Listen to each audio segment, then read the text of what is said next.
Mars media நேயர்களுக்கும் அன்பர்களுக்கும் இந்த நாள் இனிய நாளாக அமைய எல்லாம் வல்ல இறைவனை பிரார்த்திக்கின்றோம். இந்த சேனல் உங்களுக்கு பிடிச்சிருந்தா மறக்காம சப்ஸ்கிரைப் பண்ணுங்க, ஷேர் பண்ணுங்க, லைக் பண்ணுங்க, கமெண்ட் பண்ணுங்க. எனதருமை தனுசு ராசி நேயர்களே, இந்த பதிவுல நம்ம என்ன பார்க்க போறோம் அப்படின்னா, நிகழும் மங்களகரமான குரோதி வருடம் ஆடி மாத ராசி பலன். இந்த ஆடி மாசத்துல எப்படிப்பட்ட ஒரு சூழ்நிலை உங்களுக்கு அமையும், கிரகங்கள் மூலமா ஓரளவுக்கு அனுகூலமா இல்ல நீங்க கவனமா இருக்கணுமா அப்படிங்கறத பத்திலாம் நம்ம இப்ப தெளிவா பார்க்க போறோம். பரிகாரமா என்ன பண்ணினா ரொம்ப விசேஷம் அப்படிங்கறத பத்திலாம் நம்ம இப்ப பார்க்க போறோம். இப்போ தனுசு ராசிக்காரர்கள் அப்படின்னாலே மூலம், பூராடம், உத்திராடம் 1ஆம் பாதம். அவங்களுக்குலாம் எப்படின்னா ரொம்ப அமைதி பூங்கான்னு சொல்லுவாங்க பார்த்தீங்களா, அந்த மாதிரி ரொம்ப அமைதியா செயல்படுறவங்க.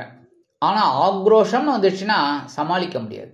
அதனால தான் முக்காவாசி தனுசு ராசிக்காரர்கிட்ட அனாவசியமான பிரச்சனை வச்சுக்கப்படாது. ஆனாலும் இந்த தனுசு ராசி அன்பர்கள் ரொம்ப விவரமானவர்கள், எடுக்கிற காரியங்கள்ல சிறப்பா செயலாற்றுவார்கள். அந்த வகையில இந்த மாசம் பாத்தீங்கன்னா பகைருண ரோகஸ்தானத்துல உங்களோட ராசிநாதனும் சுகாதிபதியுமான குரு பகவான், அதாவது உங்க ராசிநாதன் குரு பகவான் 6ஆம் இடத்துல இருக்கார். அதே மாதிரி 5, 12 குடை அதிபதி செவ்வாய். இந்த செவ்வாய் பகவான் இருக்கிறது ரொம்ப விசேஷம். அதுவும் இப்ப இந்த குருவுக்கும் ஒரு பவர் கிடைச்சிடுறது. 6ஆம் இடத்துல இருந்தாலும்னா உத்தியோகத்துல கொஞ்சம் அப்படி இப்படி இருக்கும்னு சொல்லுவா. அதே மாதிரி உடல் ஆரோக்கியத்திலையும் கவனமா இருக்கணும், கடன் விஷயத்துல கவனமா இருக்கணும் அப்படின்னு. ஏன்னா குரு பகவான் சில நேரங்கள்ல சில குழப்பங்களை கொடுத்துருவார், பிரச்சனைகளை கொடுத்துருவார். ஆனா இந்த இடத்துல செவ்வாயும் இப்ப இந்த மாசம் சேர்றதுனால குருமங்கள யோகம் உங்களுக்கு உண்டாருது. அதனால எல்லாத்தையும் சமாளிக்கிற ஒரு பெரிய பக்குவத்தை இந்த செவ்வாய் பகவான் கொடுப்பார். இந்த செவ்வாய் பகவான் உங்களுக்கு 5, 12 குடை அதிபதி, பஞ்சமாதிபதி, விரையாதிபதி. செலவுகள் ஒரு பக்கம் இருக்கும், அதை பத்திலாம் ஏன் கவலை? ஏன்னா எல்லாருக்கும் செலவு இல்லை அப்படின்னா சொல்ல முடியும், எல்லாருக்கும் இருக்கு.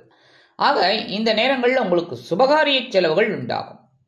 எடுக்கிற காரியங்கள், அதாவது இப்ப உத்தியோகம் அப்படின்னு பார்த்தீங்கன்னா இந்த உத்தியோகத்துல சில பேருக்கு எதிர்பாராத ஒரு இடமாற்றம் எல்லாம் கிடைக்கும். அதனாலேயே கொஞ்சம் செலவுகள் இருக்கும். இந்த ஊர்ல இருந்து அந்த ஊருக்கு போறது அதே செலவு தானே, அதெல்லாம் பெரிய செலவு. வீடு மாத்துறதெல்லாம் பெரிய விஷயம். அந்த செலவுகள்லாம் உங்களுக்கு வரத்துக்கு வாய்ப்பு இருக்கு. அதே மாதிரி உடல் ஆரோக்கியத்துக்காக சில செலவுகளை நீங்க மேற்கொள்ள வேண்டி வரும். அடுத்தபடியா உற்றார் உறவினர்களின் திருமண நிகழ்ச்சிகளில் கலந்து கொள்ள அழைப்புகள் தேடி வரும். அதனாலே சில செலவுகள் உங்களுக்கு வரும். சில பேருக்கு வெளிநாடு இல்லைன்னா வெளியூர் போயிட்டு அந்த சில விஷயங்களுக்காக போவீங்க, உத்தியோகம் இல்லைன்னா தொழில் வியாபாரம் நிமித்தமாக, அதுக்கெல்லாம் செலவு வரும். இருந்தாலும் இந்த குரு பகவானின் பார்வைங்கும் போது 5ஆம் பார்வையா உங்க தொழில் ஸ்தானத்துல விழுது. அதனாலே தொழில் விருத்தி அடையும், வேக வேகமா வேலை செய்வீர்கள், அதுக்குண்டான உயர்வுகள் கண்டிப்பா வரும். அடுத்தபடியா விரயஸ்தானமாகிய 12ஆம் இடத்துல விழுது 7ஆம் பார்வை. அதை சமாளிக்கிற ஒரு ஆற்றல் 2ஆம் இடமாகிய தனவாக்கு குடும்பஸ்தானத்துல விழுது. அப்ப வருமானம் வந்துட்டே இருக்கும், செலவுகளும் போயிட்டே இருக்கும். கவலைப்பட வேண்டாம், வரவு செலவு அவ்வளவுதான். வரவு எட்டனா செலவு பத்தனாங்கிறது தான் கூடாது, வரவு எட்டனா செலவு எட்டனா அந்த மாதிரியே வச்சுக்கோங்க, பரவாயில்ல. ஆனா அந்த செலவுகளை கண்ட்ரோல் பண்ணினீங்கன்னா சேமிக்கிற ஒரு பக்குவம் உங்களுக்கு கண்டிப்பா வரும். இந்த இடத்துல குருமங்கள யோகம் இருக்கிறதுனால இந்த சீருடை பணியாளர்களாகிய காவல், இராணுவம், தீயணைப்புத்துறை, மருத்துவத்துறையில் வேலை பார்க்கும் அன்பர்களுக்கு எதிர்பார்க்கும் இடமாற்றம், பதவி மாற்றம், பதவி உயர்வு, சம்பள உயர்வு மிக மிக அருமையாக கண்டிப்பாக வந்து சேரும். அதெல்லாம் உபயோகப்படுத்திக்கோங்க. அடுத்தபடியா அஷ்டமஸ்தானத்துல 8ஆம் இடத்துல 7, 10 குடை அதிபதி புதன், 6, 11 குடை அதிபதி சுக்கிரன். இவங்க 2 பேரும் 8ஆம் இடத்துல இருக்கிறது ரொம்ப விசேஷம் தான், பரவாயில்ல. ஆனா அதே சமயம் உங்களோட பாக்கியாதிபதி சூரிய பகவான் அங்க இருக்கார்.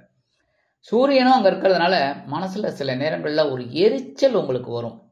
சில காரியங்கள் எடுக்கிறீங்க, அப்படியே போயிட்டு இருக்கப்பா, என்னப்பா இது அப்படின்னு ஒரு சலிப்பு உங்களுக்கு வரலாம். அடுத்தபடியா தந்தையாரோட உடல் ஆரோக்கியத்துல கொஞ்சம் அக்கறை எடுத்துக்கிறது ரொம்ப ரொம்ப நல்லது. அதேமாதிரி இந்த தந்தை வழி உறவினர்கள்ட்ட அனாவசியமான பேச்சுக்கள் வேண்டாம், அவங்களெல்லாம் அப்படியே அனுசரிச்சு போறது ரொம்ப நல்லது. இருந்தாலும் இந்த நேரத்துல உங்களுக்கு வாழ்க்கை துணை அல்லது வாழ்க்கை துணை வழி உறவினர்களின் மூலம் சில நன்மைகள் கண்டிப்பாக வந்து சேரும். அடுத்தபடியா உத்தியோகத்துல மறைமுக எதிர்ப்புகள் இருந்தாலும் அதை வெற்றி கொண்டு வீறு நடை போடுவீர்கள். தொழில் வியாபாரம் அற்புதமாக நடைபெறும். சிலருக்கு எதிர்பார்க்கிற ஒரு சில பாக்கியங்கள் கண்டிப்பா கிடைக்கும். அதே மாதிரி விலையுயர்ந்த பொருட்களை வாங்கி மகிழும் வாய்ப்புகள் உண்டாகும். சில பேருக்கு பொழுதுபோக்கு அம்சங்களில் நாட்டம் கூடும். 1/8/2024 முதல் இந்த சுக்கிர பகவான் எங்க வரப்போறாருன்னு பார்த்தீங்கன்னா பாக்கியஸ்தானமாகிய 9ஆம் இடத்துக்கு வருது. ஓரளவுக்கு ரொம்ப விசேஷம். 9ஆம் இடத்துல இந்த சுப கிரகங்கள்லாம் இருந்தால் ரொம்ப விசேஷம். குரு பகவான், சுக்கிர பகவான், புத பகவான் இவாள்லாம் இருந்தால் ரொம்ப விசேஷம். அந்த வகையில் இந்த சுக்கிர பகவான் அங்கே வர்றது ஓரளவுக்கு உங்களுக்கு அனுகூலமான ஒரு சூழ்நிலை உண்டாகும். உத்தியோகத்துலையும் சரி, தொழில் வியாபாரத்துலையும் சரி, மனசுலையும் சரி, அக்கம் பக்கத்துலையும் சரி, குடும்பத்துலையும் சரி, எல்லாம் ஓரளவுக்கு உங்களுக்கு சிட்டிஸ் அப்படியே போயிட்டு இருக்கும். உங்களுக்கு மனசில் ஒரு சந்தோஷம் கண்டிப்பாக இருக்கும். அடுத்தபடியாக ஜீவனஸ்தானத்தில் கேது பகவான் இருக்கார். 10ஆம் இடத்துல கேது இருந்தாலே கொஞ்சம் ஞானத்தை கொடுப்பார். எதில்? உத்தியோகத்தில் வேலை பளு.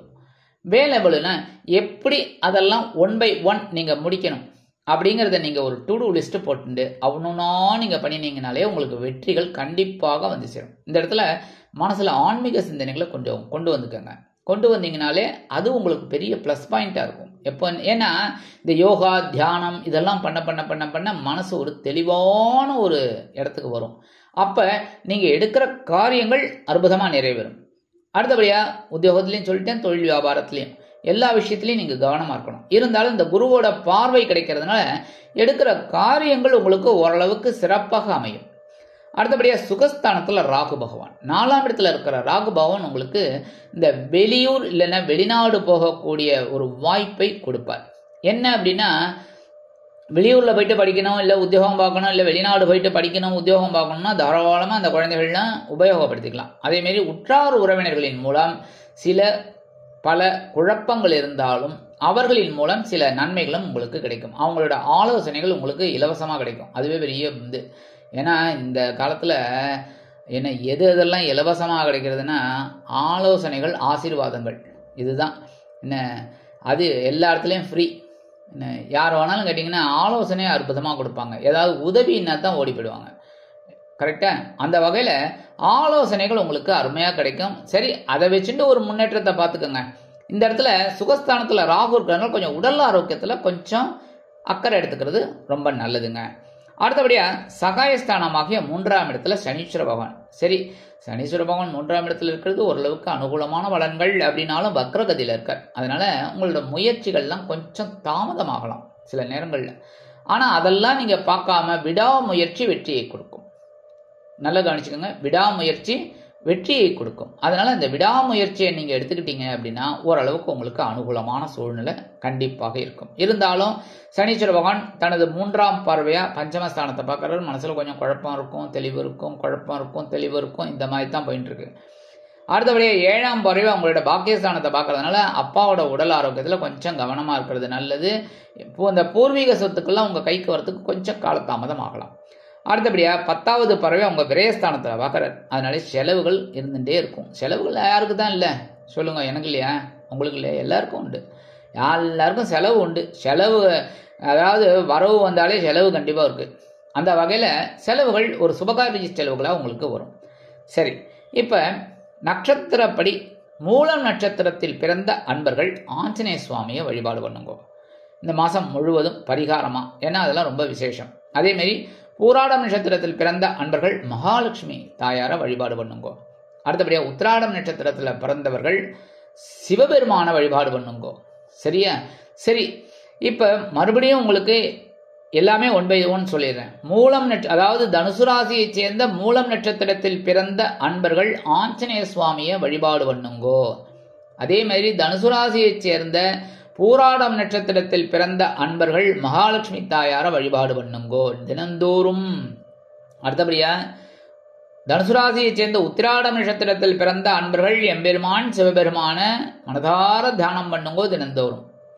சரி, பரிகாரமா என்ன பண்ணினா ரொம்ப விசேஷம் அப்படின்னா கண்டிப்பா நவ கிரகங்களில் உள்ள குரு பகவானை வியாழக்கிழமைகளிலும் சனீஸ்வர பகவானை சனிக்கிழமைகளிலும் தொழுது வாருங்கள். அதே மாதிரி புற்றுக்கோயில் கண்டிப்பாக போயிட்டு வாங்க. வெள்ளிக்கிழமை, செவ்வாய்க்கிழமை, ஞாயிற்றுக்கிழமை. முடியல அப்படின்னா ஒரு நாள் கண்டிப்பாக. இதை நான் சொல்லாமல் இருக்கவே மாட்டேன். கண்டிப்பாக போகணும். ஏன்னா உங்களுக்கு இந்த மனசில் இருக்கிற கவலைகள் கண்டிப்பாக குறையணும், குறைகள் குறையணும், மனசில் ஒரு சந்தோஷம் வரணும் அப்படின்னா புத்துக்கோயில் தான் பெஸ்ட்டு ரெமெடி. அதனால் போயிட்டு 1008 மெடிசன் நீங்கள் சாப்பிட்டாலும் இந்த மெடிசனுக்கு ஈடு கிடையவே கிடையாது. அதனால் புற்றுக்கோயில் போயிட்டு அம்பாள் தரிசனம் பண்ணிட்டு வாங்க, உங்களோட மனக்குறைகள் தீரும். ஆக இந்த சிறு பரிகாரத்தின் மூலம் நிகழும் மங்களகரமான குரோதி வருடம் ஆடி மாதம் உங்களுக்கு அற்புதமான ஏற்றம் தரும், மாற்றம் தரும், இனிமைகளை அள்ளித்தரும் மாதமாக அமையும் என்று கூறி விடைபெறுகிறேன். நன்றி, வணக்கம். மீண்டும் ஒரு அருமையான பதிவில் நான் உங்களை மனமகிழ்ச்சியோடு சந்திக்கிறேன். வாழ்த்துக்கள். வாழ்க வளமுடன். இந்த சேனல் உங்களுக்கு பிடிச்சிருந்தா மறக்காம சப்ஸ்கிரைப் பண்ணுங்க, லைக் பண்ணுங்க, ஷேர் பண்ணுங்க.